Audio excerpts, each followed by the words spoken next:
నమ్ముకున్న ఎవడు ఆ పార్టీతో చివరిదాకా ఉండేటువంటి పరిస్థితి లేదు. చివరికి స్పీకర్ తమ్మినేని సీతారాం కూడా ఆ పార్టీని వేయటానికి రంగం సిద్ధం చేసుకున్నాడు. తెలుగుదేశం పార్టీతో కాళ్ళ బేరానికి వచ్చేశాడు. అసలు ఇంతకీ స్పీకర్ తమ్మినేనికి సీటు లేదని జగన్మోహన్ రెడ్డి చెప్పాడా? మరి ఎందుకు తమ్మినేని సీతారాం ఇప్పుడు తన పదవికి కూడా రాజీనామా చేసి జంప్ అవ్వాలనుకుంటున్నాడు అనేది ఈ వీడియోలో వివరించబోయే ముందుగా ఇప్పటి వరకు మన ఛానల్ సబ్స్క్రైబ్ చేయని వాళ్ళు ఖచ్చితంగా సబ్స్క్రైబ్ చేయండి, మరో 10 మందితో చేయించండి. ఇక విషయానికి వస్తే తమ్మినేని సీతారాం గురించి మనందరికీ తెలుసు.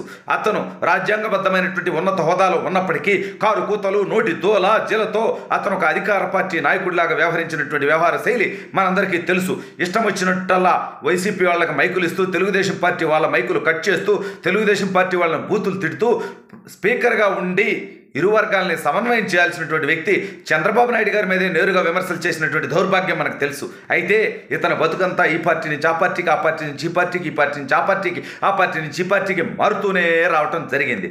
అయితే ఇప్పుడు ఇతని మీద తెలుగుదేశం పార్టీ నుంచి పోటీ చేస్తున్నటువంటి వ్యక్తి ఇతనికి బంధువైనటువంటి కోన రవికుమార్ గారు. వచ్చే ఎన్నికల్లో ఆయన ఖచ్చితంగా గెలిచేటువంటి పరిస్థితి ఉన్నది. అయితే జగన్మోహన్ రెడ్డి ఈ సర్వే రిపోర్ట్ని తమ్మినేని ముందు పెట్టి యాక్చువల్గా తమ్మినేని 2019 ఎన్నికల్లో గెలిచిన తర్వాత మంత్రి పదవి ఎక్స్పెక్ట్ చేశాడు జగన్ దగ్గర నుంచి. కానీ జగన్ స్పీకర్ స్థానంలో కూర్చోబెట్టి అతను ఆశించింది చేయలా. అయితే ఇప్పుడు ఏకంగా నీకు ఎమ్మెల్యే సీటు కూడా లేదు, ఎందుకంటే నువ్వు ఓడిపోతున్నావు కాబట్టి నీకు అంతగా రాజకీయాల్లో ఉండాలనుకుంటే ఏది ఇక నువ్వు ఎట్టా వాడకం అయిపోయింది నీతోటి, ఇక నీతో నాకు పని లేదు, నీ మీద నెగిటివ్ ఉంది, ప్రజలు నిన్ను ఓడించడానికి సిద్ధంగా ఉన్నారు కాబట్టి నిన్ను ఎంపీగా పోటీ చేపిస్తా అనేటువంటి ప్రతిపాదన తమ్మినేని సీతారాం ముందు పెట్టినప్పుడు ఇది ఎక్కడ దౌర్భాగ్యం? నువ్వు మంత్రిగా పోయినా కాంప్రమైజ్ ఉన్నాను, సీనియర్ వ్యక్తి అయినప్పటికీ స్పీకర్గా ఉండి బుద్ధి లేనటువంటి పనులు అనేకం చేశాను, పనికిమాలినటువంటి బిల్లులు అనేకం పాస్ చేయడంలో భాగస్వామిని అయ్యాను, ఇన్ని దౌర్భాగ్యమైనటువంటి పనుల్లో నీకు అండగా నిలిచినప్పటికీ స్పీకర్గా సమవర్తిగా ఉండాల్సినటువంటి వ్యక్తి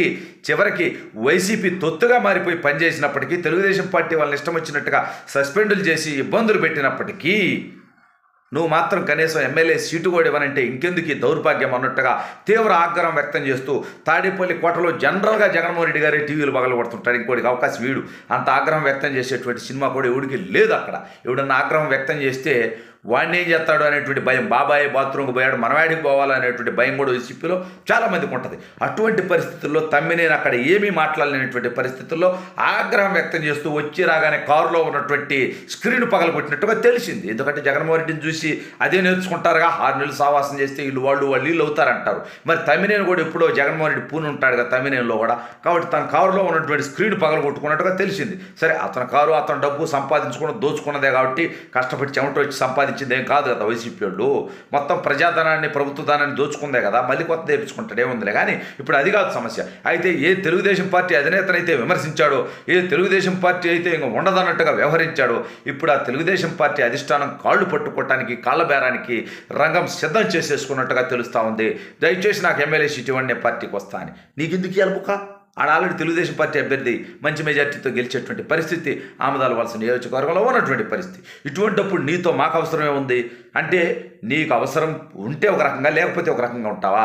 కాబట్టి జనసేన తలుపు తొడదామని కూడా ఆలోచిస్తున్నాడు. ఎందుకంటే గతంలో ఇతను పీఆర్పీలోకి కూడా వెళ్ళాడు. సరే ఆ నుంచి మళ్ళీ తెలుగుదేశంలోకి వచ్చాడు అనుకో, మళ్ళీ వైసీపీలోకి వెళ్ళాడు, మళ్ళీ తెలుగుదేశంలోకి వచ్చాడు, మళ్ళీ వైసీపీలోకి వెళ్ళాడు. ఒక పార్టీ కాదు ఇతను రాజకీయాల్లో విలువలంటూ ఏమి ఉండవు.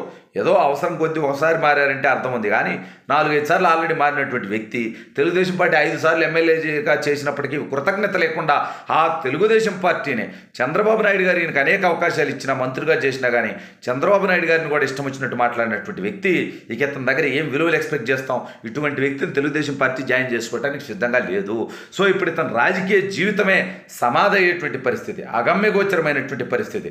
అంటే వైసీపీ ఎమ్మెల్యే సీట్ ఇవ్వడానికి సిద్ధంగా లేదు. ఎంపీ అంటున్నారు. ఎంపీగా గెలిచేటువంటి పరిస్థితి ఉంటుందా రామ్మోహన్ నాయుడు మీద?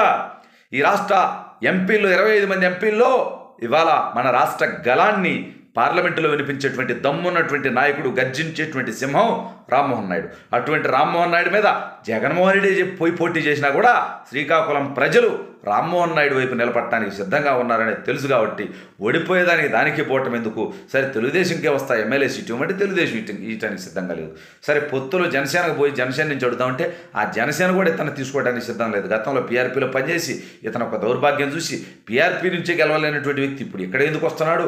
స్పీకర్గా ఉండి ఇతను జనసేన పార్టీ నుంచి గెలిచినటువంటి ఎమ్మెల్యేని కూడా వైసీపీలో జాయిన్ అయితే అతని మీద చర్యలు తీసుకోకుండా ఇప్పుడు మళ్ళీ పవన్ కళ్యాణ్ దగ్గర అపాయింట్మెంట్ అడిగితే కూడా చీపమ్మన్గా జనసేన వాళ్ళు కూడా చెప్పినట్టుగా తెలుస్తూ ఉంది. ఇటువంటి పరిస్థితుల్లో అంటే ఒక్కసారి గమనించాల్సింది అంటే రాజకీయాల్లో విలువలు కోల్పోతే, పతనం అయిపోతే, ఒక్కసారి విశ్వసనీయత కోల్పోతే నిజంగా ఏ పార్టీ అయినా పూచిక పుల్లలా పక్కన పెడుతుంది అనటానికి ఈ యొక్క తమ్మినేని సీతారాం గారు ఒక ఉదాహరణ.